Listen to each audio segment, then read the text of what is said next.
As 2026 gets underway, we are seeing this administration just continue a calculated campaign of cruelty and shameless corruption. The sheer volume of bad news can feel overwhelming, and I just want you to know that is not an accident, it's by design. The continuous chaos, cruelty, and corruption is out in full display so that people feel exhausted, isolated, and powerless.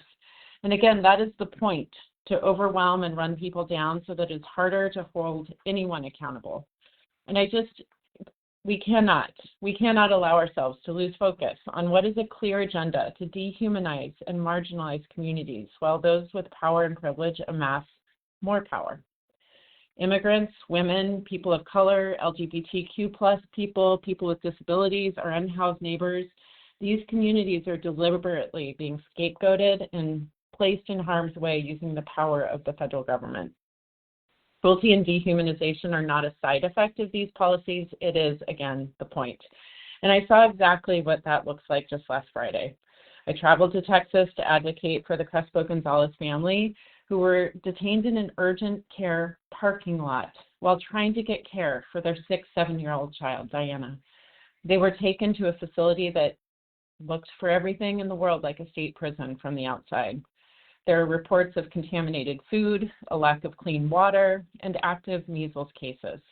When I tried to conduct oversight, ICE denied me access and blocked me from doing my job.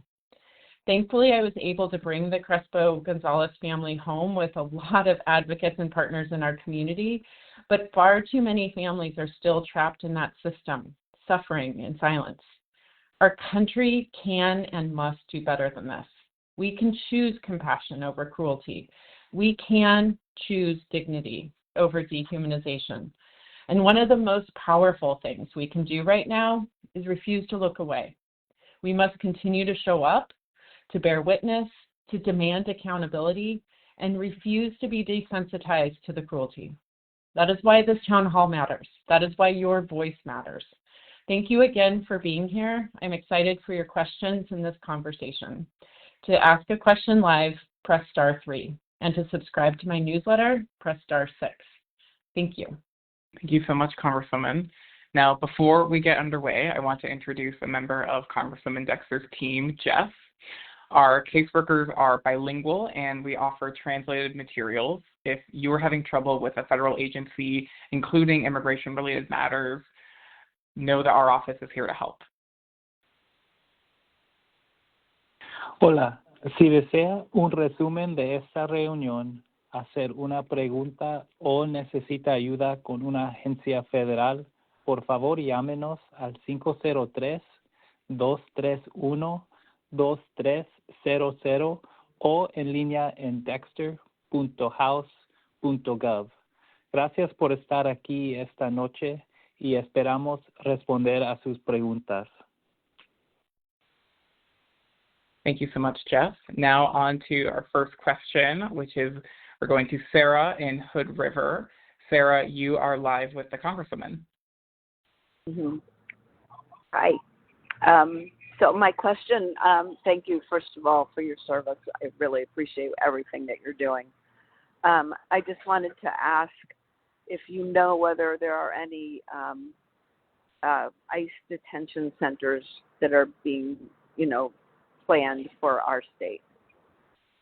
Yeah, thank you so much, Rebecca, first for your support, and two, for asking that question. It's on a ton of people's minds. Obviously, the processing center in Portland is the subject of a lot of debate and whether that should be there right now, but we really want to focus on your question about whether future detention facilities are planned for Oregon. The answer is we don't know.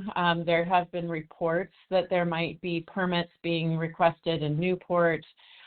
There was property that potentially was being taken over and the Coast Guard helicopter displaced, but that was addressed and reversed. There is a lot of just concern around this across our state. We know that some of the challenges of detaining people in Oregon and transporting them to the Northwest Detention Facility has been seen as a barrier for ICE, which I think is actually a fantastic thing for our state. So we are going to do everything we can to fight any plans for a detention facility. I know that our delegation has all been deeply engaged in this. So we will continue to watch. We'll continue to fight back. We certainly do not want a detention facility anywhere in our state. Thank you so much, Congresswoman. Up next, we have Blasey in Portland. You are live with the Congresswoman. I think it's Blaze. Thank you. Hi, Congresswoman. Blaze Dennis Scollard here. I think I know you. And the Trump RX program just came out, and he said it was such a savings and people are going to be doing much better. Yet when they did some investigation as put forth by the New York Times, they found out actually it was more expensive, and people could really start going down the rabbit hole. That concerns me. Yeah, thanks so much, Blaze. It's good to hear from you. Yes, it is being, touted as revolutionizing the affordability of prescriptions by our president. And it is, yet again, surprise, surprise, very little substance, if any, there. It appeared at first, we were looking at it, that it was links directly to pharmaceutical company coupons and patient support programs and whatnot. Clearly, there are more reliable and better paths for folks. Now, this is not to understate the importance of affordability for prescription drugs. That is something we all are concerned about.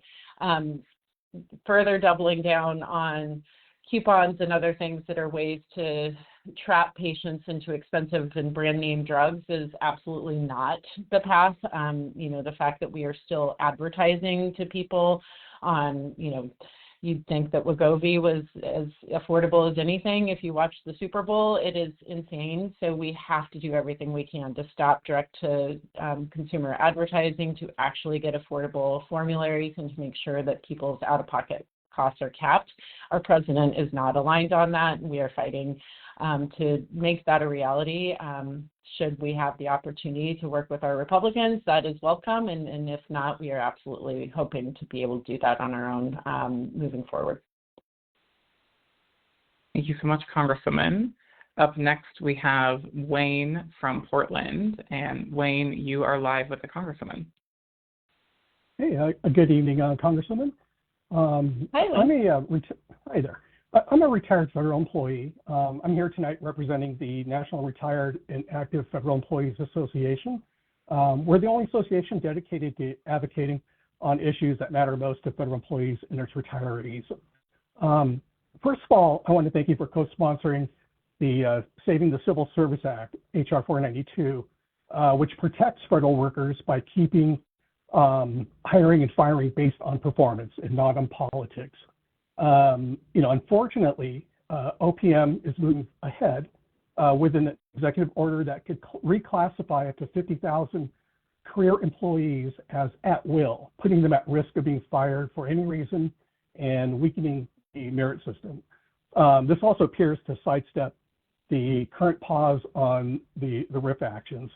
So as you can imagine, we're deeply concerned about the administration's actions that weaken the federal workforce and bypass Congress's intent, including, forced resignations, planned layoffs or mass layoffs, stripping merit protections, and shutting down congressionally directed operations. These steps just don't harm federal employees. They put essential public services at risk. So we're asking you to continue standing up for public servants, the rule of law, and a nonpartisan civil service that serves the American people, not political agendas. Thank you, Congressman, for your. Yeah, absolutely. Thank you so much, Wayne, one, for your history of service and your ongoing service to our federal retired employees. I couldn't overstate how much I want to make sure that our public service employees have the support and the security that they deserve. They literally served our country in various ways. They are experts. They oftentimes took lower salaries for longer-term security and stability, and that is being eroded, and that breach of trust is incredibly frustrating, angering, and I'm sure demoralizing for folks who served this country for decades, if for many people who've retired. So I am committed not just to our federal employees, but all union members having the benefits that they've worked for, but especially those who have served in the federal government. So at-will employees and RIF actions need to be blocked, and the rule of law should matter, and laws have been passed and can be negotiated, and people can be at the table, and things can evolve. But this is not the way to treat our federal employees, and certainly it's something that I'll stand up and continue to stand up against. We had Secretary Collins from the VA or MC or the VHA with us in committee today. We talked about our federal employees and the demoralized state of folks and how the VHA needs to lean in. I will continue to speak truth to power and fight for folks, and grateful for your ongoing engagement and letting me know what we need to be focusing on. So thanks so much for calling tonight. Great. Our next question is from Kevin from Portland. And Kevin, you are live with the Congresswoman. Hi there. Thank you so much for taking my question, and thank you for your time this evening. My question is around corporate money in politics. It's very clear that a lot of the issues we're dealing with today can be tied to overwhelmingly money being poured into our politicians' campaigns from interests that do not have the interests of common Americans at heart. What are you going to do if we take back power in the House or the Senate? What are you going to do to push to end Citizens United and get this money out of politics so that the voice of the common American people can, be heard and have action taken upon it? Yeah, thank you so much, Kevin. The first thing I say is this is one of the most fundamental issues that we need to address to have a healthy democracy. There's just no question about it. So our team is talking, and we absolutely believe wholeheartedly that not just campaign finance reform needs to happen, and corporate PACs and dark money and Citizens United being reversed. All those things need to happen, but fundamentally, I think our system needs to be publicly funded. It should be a progressive payment on, taxes or something that, everyone can understand where the money comes from, and everyone has equitable opportunity to use their voice without corporate PACs. This, public funded campaigns, short election cycles. I think that we've spent far too much time. I came here from making phone calls, trying to fundraise. Like, it is absolutely absurd that your elected official is doing that instead of serving you, working on policy, making sure that I'm connecting with my constituents. So it's not good for our democracy. It's certainly not good for your representation, and your voice can be drowned out by corporate PACs or those who, have proximity to power. As we continue to see more and more, the inner circle is very tight, and we have to break it up. And, there's so many things, whether it's the monopolies or the dark money PACs. We just need transparency, accountability, and true democracy, which some would argue, we are so far from now that it's almost absurd to say that. I think we actually can get there, and it's going to take public funding and transparency for us to truly get there. So what are we doing? We're working on policy. We're going to keep pushing for this, and until we get big money out of politics and end corruption in politics, which, is always probably an aspirational but important goal, we won't have the trust in government that we need to actually get big things done, and taxpayers need to know that their money is being spent in the appropriate places and not to pad the pockets of corporations and billionaires. Great. And Congressman, I believe you're on the We the People amendment to overturn Citizens United. I am, absolutely. Thank you, Peter, for that reminder. Wonderful. And up next, we have John from Hood River. John, you are live with the Congresswoman. Hi, Congresswoman. Thank you so much for your representation. My wife and I have a small business, and part of our business imports components from overseas, and then those go into finished goods that end up in retail stores across the United States. And so obviously the ever-changing tariff situation has created a tremendous amount of stress and just uncertainty in our business. And so it's been really hard to, make plans for our future and that type of thing. And I just want to know if, behind the scenes, if there's any legislation that is being worked on to, take those levers of power away from, the administration so that, there can be some stability, because the way our economics and capitalist system works is based on things getting made, relatively cheaply and then sold to Americans relatively cheaply. And there's no infrastructure to suddenly, make everything here. So that's my question. No, thank you so much, John. One, for being a business owner and investing in our community, but two, for advocating for the changes that we need to make business truly successful right now in these incredibly unstable and chaotic times. We had a really impressive and important win tonight. We were able to vote down a rule. It's a lot of legislative sort of hoops, but the president and the Speaker of the House were trying to put a rule in with one of the bills today that would have eliminated the ability yet again for tariff reform to be passed in the House or in Congress. And we voted that down. And then shortly thereafter, a resolution passed by Representative Greg Meeks that is a House Joint Resolution that will reverse the emergency that it's allowing this tariff on Canada. So we are already starting to see actions happening, and that the failure of that policy is simply because our Republican colleagues understand that businesses like yours across the country are being harmed by this tariff policy, that our companies need predictable revenues as well as expenditures, and these chaotic and irrational taxes on the American people are hurting everyone, including the businesses who we all depend on for our economic stability and recovery. So there are meaningful changes that are happening even just today, and I think this is truly a bipartisan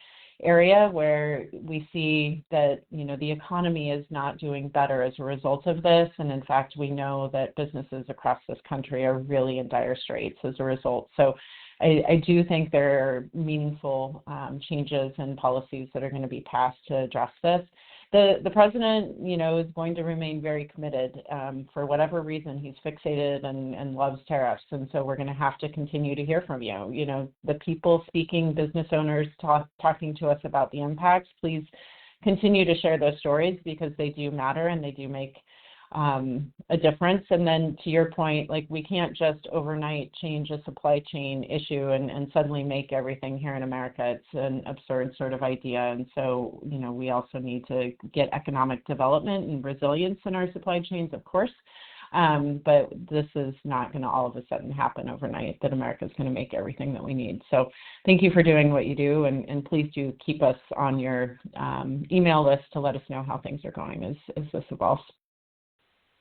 Thank you so much, Congresswoman. Up next, we have Teresa from Portland. Teresa, you are live with the Congresswoman. Hi. First of all, I would like to thank you for everything you have been doing, which has been phenomenal and good for Oregon, good for the state of our democracy. I'm not expecting you to solve this, but I want to tell you that I'm most concerned about the The Save Act? I'm most, yes, Save America Act, yes. I mean, Yeah. I'm if it's, you know, if they can steal ballots, and where do we go from there? I just wonder if you're included in planning to save the voting, to if you are working with others. Yeah, no, absolutely. And thank you so much, Teresa. It is such an important point, and, you know, similar to getting campaign finance reform passed, protecting the sanctity of our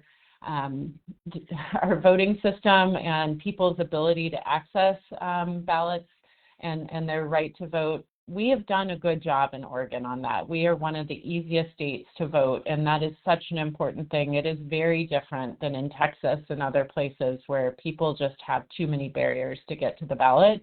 So in Oregon, this is something we care deeply about, and so thank you for elevating it. I have tremendous respect and trust in our Secretary of State, who is, you know, fighting the Trump administration's attempts to make grabs towards our voter rolls and to undermine our voting at home programs. But the Save America Act did pass the House tonight. It is an egregious, terrible bill that has failed in the Senate multiple times in different ways, and we are very much going to be talking with our Senate colleagues to make sure that there is no path for this bill right now. And what it does is it mandates citizenship and voter registration verification. It disenfranchises married women who have changed their name if your birth certificate does not have the same last name as your ID that you use, whether it's a driver's license or if you get a passport, that would be acceptable. But again, how many people cannot afford to get passports? And so it is an enormously problematic bill. It also potentially undermines the security of voter registration information through Social Security Administration verification services. It is just a terrible, terrible bill. It's worse than the SAVE Act, which already had people across this country infuriated. We will do everything we can to fight this bill from ever becoming law, but it did pass the House tonight, and this is just underlining the importance of ballots and votes. Your vote matters. The people who represent you in this body and legislative branch matters, and the fact that we have enough Republicans who won't stand up to Donald Trump and his desire to undermine the security and trust that we have in our election systems is testament to that. So we have to do everything we can. It's one of the most fundamental issues for us to address in the next 8 months, I guess. You know, we have to make sure this does not pass. Thank you so much, Teresa. Now, up next, we have Malcolm from Portland. Malcolm, you are live with the Congresswoman. Hello, Representative Dexter. My question is in regards specifically to the airspace closure in Texas today, and more broadly regarding the recent shootings that took place in Minneapolis and the amount of spin that is coming out of the Trump administration. It just seems like there is an amazing amount of obfuscation and sort of these haphazard statements being made by various officials. I'm just curious if you can comment a little bit on how the public is supposed to react to this amount of spin. And frankly, I'm just not quite sure what's real and what's unreal, what's true and what's not anymore. It's very difficult to make sense of all of this. Can you comment on that, please? Thank you. Yeah, no, thank you so much. And Malcolm, I couldn't agree with you more. Nobody knows what to believe out of this administration and even the agencies that we used to have a lot of trust in. What we know is that they'll say anything. Pam Bondi, you know, the top official supposed to enforce the law in this country just overtly was lying and obfuscating and being combative here on the Hill today. There really is no shame. The truth and the law are not seen as worthy of respect by this administration. And we saw this today. My colleagues and I all talk, and all of a sudden we heard that the airspace was being shut down over El Paso for 10 days this morning. And Veronica, who represents, and Gabe, who represent the El Paso area, had no idea and had been on the phone all night trying to figure out what had happened. It sounds like Department of Homeland Security potentially was using drones at the border, did not go through appropriate channels, so no one else was aware. And certainly air traffic control was not aware that they were going to shut down airspace. Like it literally was untethered to any sort of protocols or safety. So it is egregious. It should alarm all of us when our defense areas and Homeland Security are not communicating. And armed services, there are protocols for doing this kind of thing, and it was radio silence. The members of Congress could not understand, were not being told what happened, and neither was, the leaders of armed services. So it is, and that is, not firsthand knowledge. That's what I understand. This is an evolving sort of story. So what I'm telling you is what I have heard. It's not what I know to be fact. Also, with your points about just how do you believe anything when Minneapolis, clearly we all saw with our own eyes that Alex Preddy and Renee and Nicole Good were shot in cold blood by federal officers with your taxpayer dollars. They are being paid to literally execute people in the streets, and yet we are being told that they are terrorists or agitators, or that it was in self-defense. We can't believe what this administration is telling us, and it is absolutely propaganda and stirring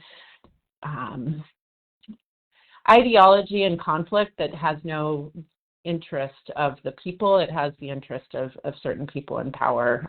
So we need to continue to call it out. I very much appreciate how people have been showing up, staying loud, being, affirmative in what they want to see in their communities, and however you decide to show that, I think it's really important to stay engaged.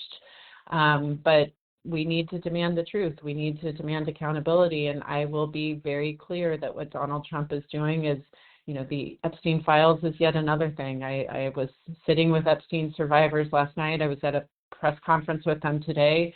The justice for these women and these incredibly courageous people is not the priority of our government, and hasn't been. To be very clear, it's not just this administration who has covered this up, and we need to demand that the American people actually are confident that the rule of law is the same for everyone, no matter what your privilege or your income. And that is not what we have, and it is what I will continue to fight for. And elections have consequences, and we need to make sure that we all make our voices heard in the ways that we can. And my job is to fight to make sure your voice has the strength that it deserves. Thank you so much, Congresswoman. Now, as a reminder, to ask a question, you can dial *3. And to sign up for the Congresswoman's newsletter, you can dial *6. Now, we like to ask a couple poll questions during our town hall. And so for this poll question, last week, Congresswoman Dexter went to Texas to fight for the release of the Crespo Gonzalez family, who were detained while taking their 7-year-old to the doctor, and then held for weeks in our nation's largest family detention facility. As Congress negotiates DHS funding, do you think ending child detention should be a core pillar of Democrats' demands? You can dial 1 for yes and 2 for no. Again, as Congress negotiates DHS funding, do you think ending child detention should be a core pillar of Democrats' demands? That's 1 for yes and 2 for no. And I will hand it off to my fantastic colleague, Jeff. Si desea un resumen de esta reunión, hacer una pregunta o necesita ayuda con una agencia federal, por favor, llámenos al 503-231-2300 o en línea en dexter.house.gov. Gracias por estar aquí esta noche y esperamos responder a sus preguntas. Thank you so much, Jeff. So I'm honored and, reinforced by the response here that 97% of you said yes, that indeed ending child detention should be a core pillar of Democrats' demands, and that means 3% said no. I will just, do a little bit of, I'll just take a moment here that child detention makes none of us safer. And that is absolutely, children belong in school, they belong with their families, they belong outside playing, they do not belong in prisons. And so what I saw just, not in the facility itself, but the impact on families and on our community is egregious. And so I'm just validated and really lifted. And again, the wind of my community's will is at my back as we continue to fight for people to have the security and stability that they deserve throughout our communities, no matter who they are. We all have the same civil rights. Thank you so much, Congresswoman. And thank you for everyone for participating in the poll. Up next, we will go to Virginia from Portland. And Virginia, you are live with the Congresswoman. Thank you so much. And I think I probably speak for everybody on this call. I am so proud of you. You are a junior presence there, but you are just flying high. So thank you, thank you. The question or issue I wanted to raise takes us back to corruption in elected officials. We can't challenge very well what's going on in the executive branch, but it seems like Congress has the power to kind of govern themselves in this realm. And I was very disappointed in the past years when Democrats voted against the controls on insider trading of stocks. And I am buoyed by some of the recent efforts that appears to be bipartisan that are trying to clean up that aspect. This ban congressional stock trading, I saw that Chairman Steele had introduced legislation. We just pulled that up.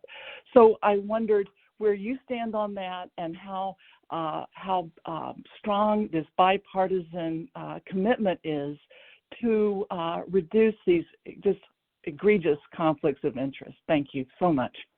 Yeah. No, thank you, Virginia, and I couldn't agree with you more.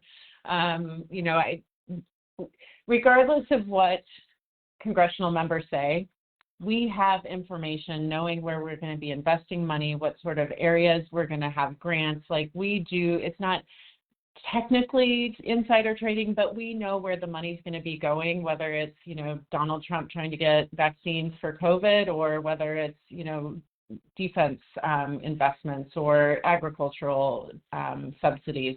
We have no business buying stocks, period. And there is a very bipartisan movement here. I am on Joe Morelli's discharge petition. That is a bipartisan effort. We have multiple efforts. I know Representative Jayapal and Ocasio-Cortez, and there are so many people working on this that have been doing this for a long time, and it is very much Thomas Massey, very much bipartisan. I think trust in government cannot be realized until the people who are elected don't benefit personally from their position. And whether it's wealth or building an arc to Trump for yourself, like we have to get the grift out of politics. And until we do, the people will not believe that we have their backs. And so I am wholeheartedly in support of banning stock trading. I absolutely think that this has wheels and that we will see this passing even more so when people like you share your perspectives on this. So I say it all the time, stay loud, send me your thoughts, make sure that we get emails and phone calls from you. I cannot do this work if we don't know what you think. And when I go to vote, and a huge number of people in my community have demanded it, it makes it much more valid for me to push my colleagues to do the same. And thank you for your kind words also, Virginia. Thank you so much, Virginia. Up next, we have Andrew from Portland. And Andrew, you are live with the Congresswoman. Hi, good evening, Dr. Dexter, Representative Dexter. Thank you for taking my question. Thank you also for your representation. It's like I am alarmed constantly, like on a daily basis. You talked about being alarmed earlier. I'm like on a daily basis alarmed. And there's so much going on right now, it's sometimes hard to focus or know where to begin. So I'm going to ask a more general question instead of a specific policy question or position question. And actually, it kind of goes back to the survey that you just did, that 97% are like, this is a bridge too far. I think as someone who is living in a deep blue district, who shares a lot of policy positions and thoughts, beliefs, values that you do, I'm guessing, it's hard to know really how to be the most supportive. So, for example, if I call in and say, don't vote against this bill, don't vote against, or vote against the big, beautiful bill, I'm guessing that's a policy position you already have. So I don't call. I don't say anything. And I don't know that that's the most helpful. So I guess my question is, how can I be helpful? When we share the same policy positions, we're not in a purple district, and my phone call isn't going to necessarily like sway your mind. Yeah, no, thank you. And the first thing I want to respond to, Andrew, and thank you for calling, is the alarmed feeling, the helplessness. I hear a lot of people talking about the number one question without a doubt that people ask me is, what can I do? And so I think this is what you are articulating, what I'm hearing from so many people in our community. And that is part of the point. That is what I was trying to speak to at the beginning, that they're trying to wear us down. We are in the midst of a fascist, regime that is nationalizing and marginalizing, dehumanizing, all the things. And there are two things that really do matter. Number one, you do have a representative who wants to hear from you, who needs your voice to be shared with me.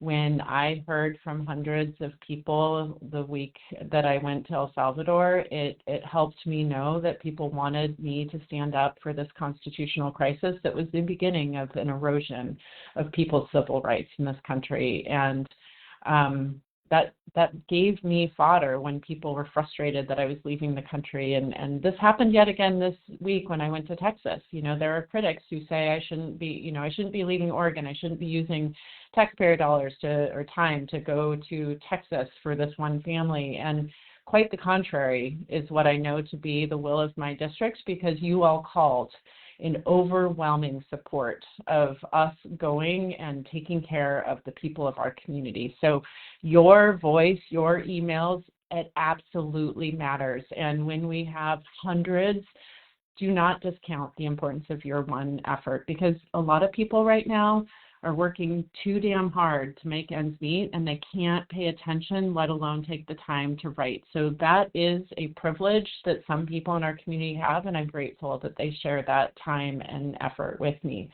The second thing that everyone can do right now is lean into your neighbors, your community, the people who are feeling most threatened, targeted.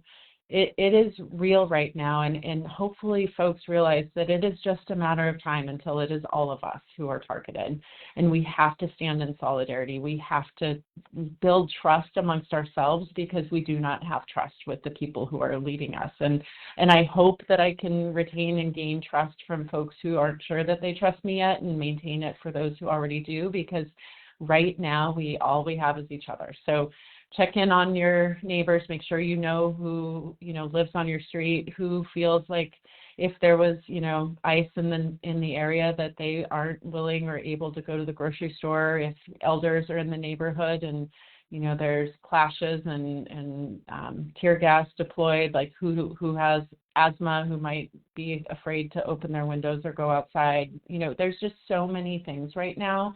Just making those connections, have potlucks, be out in the street at 7, whatever it is, build those connections with the people. And it is not just quaint, and people diminish what the importance of it is, because when you are with people who share your beliefs, who share your values, it is reinforcing, it gives you strength, and we all need strength and reinforcement right now. This is meant to wear us down, and when they wear us down, they win. And so we've seen it in Minneapolis. I lift them up. Their resilience, their strength, their solidarity should inspire all of us. And I hope that Portland, will show the same strength and resilience if we are under the same sort of distressing situations that they are. So again, we all have a role in this, and my ability to go to Texas was enabled by the community speaking up and demanding that Deanna and her family were brought home. And, me going there was a culmination of a lot of people's will and voices. So your efforts do matter. And thank you. Please don't let cynicism about this time erode your faith that there are good people who want the right thing for our communities. Thank you so much, Andrew. Now, up next, we have Sierra from Portland. And Sierra, you are live with the Congresswoman. Hello, and thank you so much for taking the time to speak with us tonight. I really appreciate it. My question is regarding the overuse of... Thank you. So my question is regarding the overuse of fresh water to cool the Google data center in the Dales. Currently, the Dales is trying to acquire land in the Mount Hood National Forest to boost its water supply. They claim that it's not specifically because of the data center, but the math shows otherwise. My question is, what is Oregon going to do to protect its communities from water overusage during a time that the UN is currently calling a water bankruptcy? Yeah, thank you so much. It's such an important question, and what we are seeing, not just with water utilization, but climate change. Like, there is an extraordinary need for us to be very cognizant of the impacts, not just of these data centers, but of climate change and drought and all that on water availability. So what are we going to do? We're going to continue working across all jurisdictions in Oregon. We know that data center impacts on water is a huge concern for the people of Oregon. In Hood River, and my district, it is an imminent threat that we are seeing. We also know that federal lands are being pillaged to potentially allow for data centers to be built. So some of us here in Congress are absolutely looking at trying to figure out how we mitigate, or eliminate that opportunity.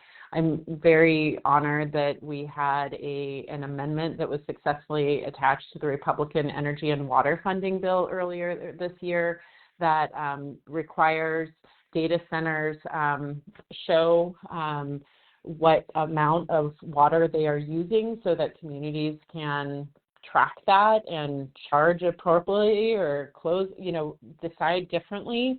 Some data centers consume up to 5 million gallons a day, and that could be as much as an entire town.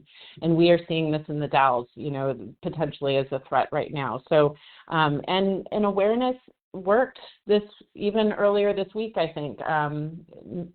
There was a bill potentially to help incentivize data centers at the state level, that with a lot of discussion and people learning that they actually have pivoted away from data centers in that bill. So people speaking up on this is also important, not just at the federal level, but at the state and local level, because cities can make different determinations. The Dalles need jobs. They need economic development dollars. So I do not begrudge a city wanting to build, economic infrastructure for their communities, but we all have to deal with the impacts downstream, literally, of using that much water and how it warms our aquifer. Like, there's so much risk there. So the other thing I'll say is I'm honored to be the ranking member on the Oversight and Investigation Subcommittee on Natural Resources. This is an area where we have some jurisdiction, and it is absolutely something that,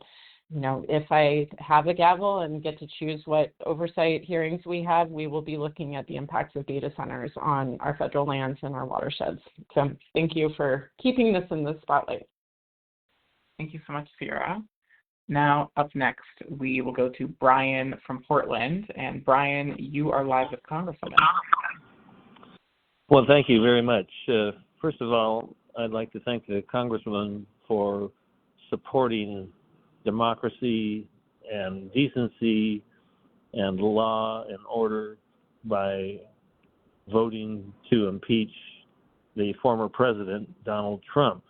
And I am, for the first time in over a year, feeling encouraged about the prospects for the United States. And I think there's great reason to have high hopes now that we can undo a lot of the damage in a relatively short period of time that Trump has been struggling mightily to inflict upon us. Anyhow, I am in your debt, and I thank you very, very much. And we have, I think, now a great opportunity to turn things around and make life a lot better for the people of this country. Anyhow, thank you again. No, thank you, Brian. And I'm so grateful to hear hope and, you know, some optimism from folks, because we all need that right now. I agree with you. There is erosions in the support. We saw this with the tariff vote tonight. We saw rules fail this week that would have further harmed our communities. We are seeing erosion. Thomas Massey and Ro Khanna working to bring truth and justice for the Epstein survivors. Like, we do know that there are fracture lines in the fidelity that my Republican colleagues have to Donald Trump. And it is the impacts on people, on our districts, that really help us, you know, do the right thing. And you all helping me see that makes my job, the fact that I, you know, share values with, you know, a large number of people in my community, but also that I will sit and listen to people who think differently, is really important. And my Republican colleagues need to continue to work on doing that. They are not holding as many town halls. They're not hearing from people as much. And I think if they did, they would consider alternative perspectives to what they're hearing from Donald Trump and their leadership. And so continuing to write, to email, to call them is really helping, I think. On the impeachment, you know, I am so far beyond the point where we should have impeached Donald Trump. That man belongs in prison. He continues to use his position to self-enrich and gain power. And I think it goes, I'm not a conspiracy theorist, but there is enormous corruption throughout not just our system, but internationally, I think, that we will continue to see if we dig. So we need a Department of Justice that cares about the rule of law. We need to truly have a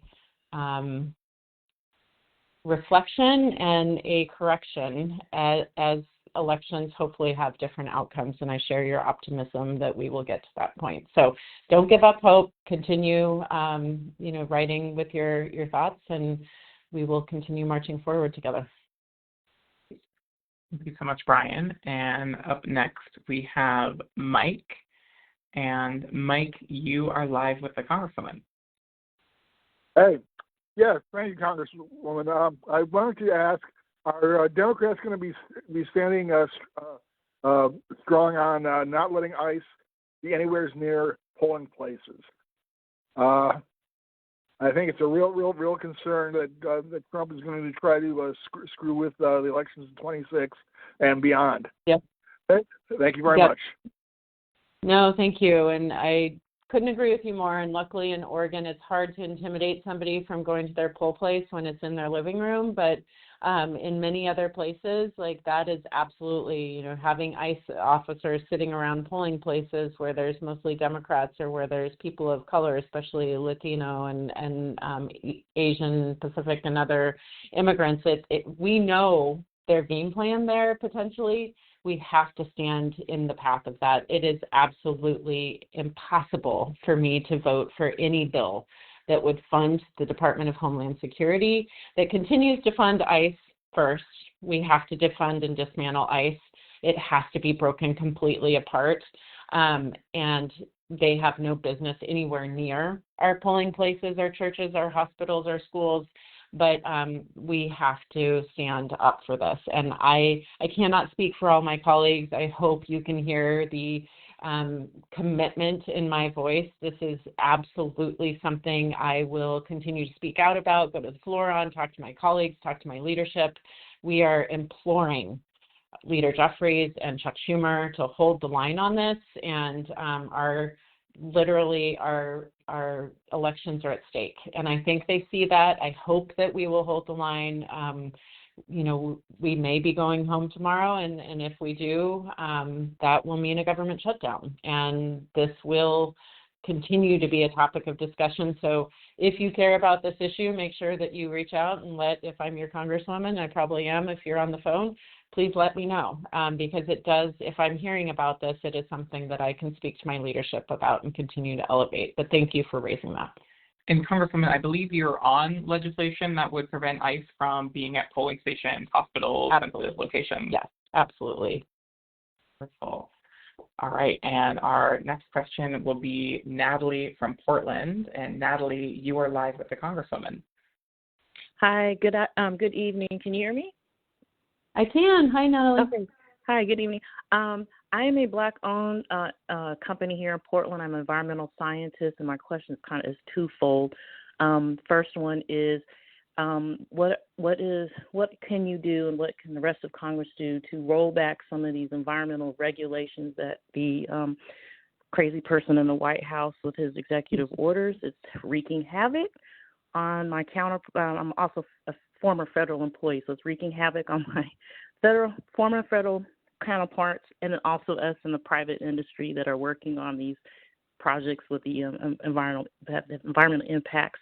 The second one is that he is just really messing up a lot of these certification programs, especially the 8A program, the DBE certifications, especially for small businesses like Black-owned, women-owned, minority veteran. That's changing the whole process, and it's got, especially here in Oregon, it's got everybody in a chokehold, especially with the going through the COVID certification. Yeah, well, thank you. Absolutely. Thank you, Natalie. First, for your history of public service, being a scientist who actually cares about the environment and speaking out about it. And for being a minority-owned business or minority business owner in our community. So many things you're doing, so thank you. First thing, Donald Trump has made it clear that he does not believe in climate change. He does not care about science. He does not care about expert recommendations. We know that the EPA erosion of the endangerment finding and the real risk that we are faced if the Supreme Court supports that, it erodes the Clean Air Act and everything that we have done since, people couldn't see the ocean in Los Angeles decades ago. It absolutely is. It is so short-sighted. It makes me so angry as a pulmonologist who knows that pollution and particulate matter in the air causes disease, morbidity, mortality. All of us are harmed when the air isn't clean, and it causes so many downstream health impacts.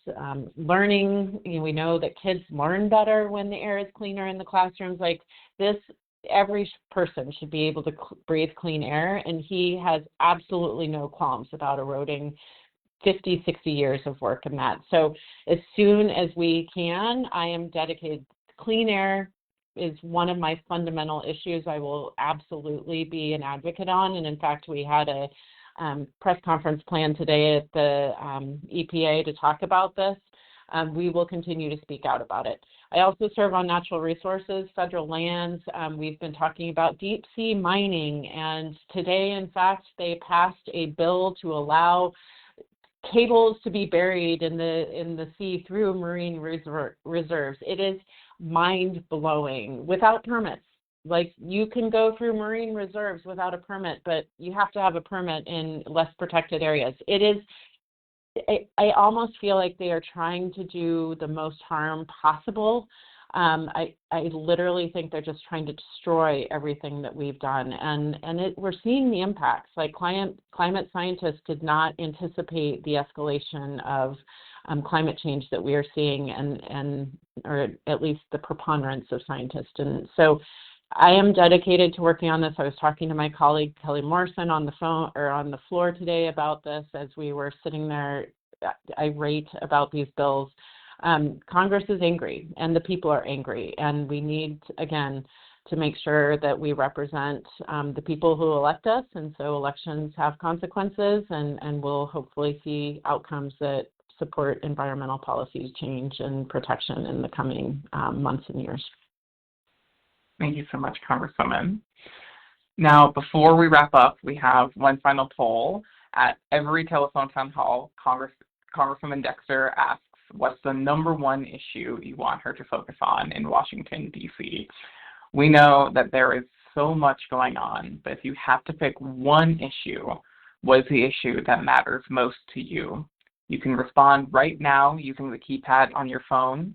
Press 1 for healthcare, 2 for the economy, 3 for immigration, 4 for protecting democracy, 5 for housing, and 6 for something else.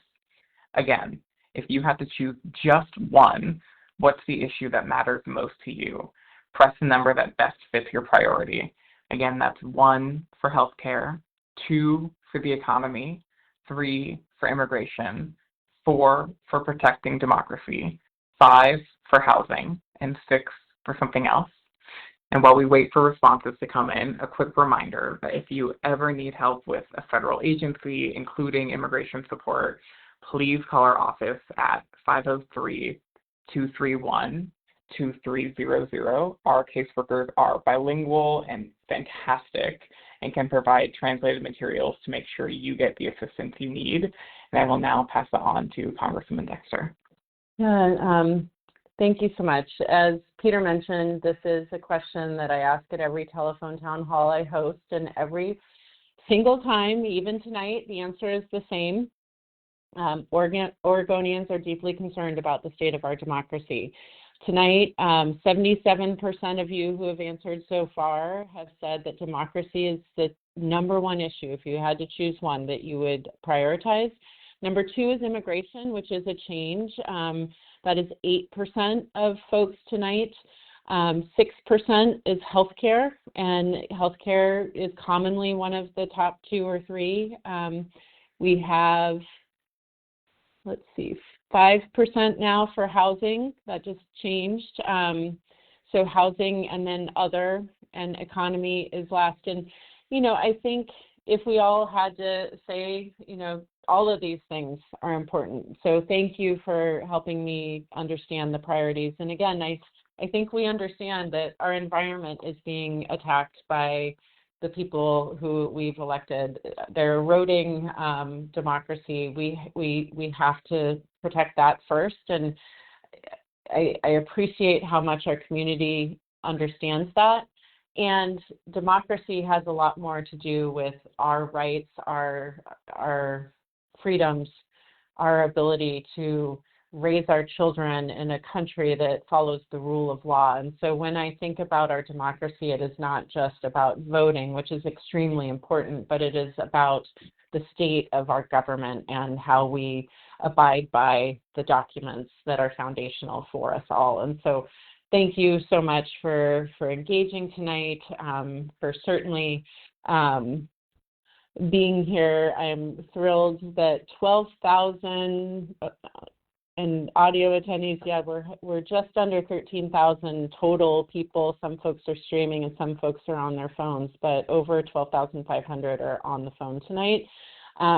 Just thank you. This district is such an honor to represent.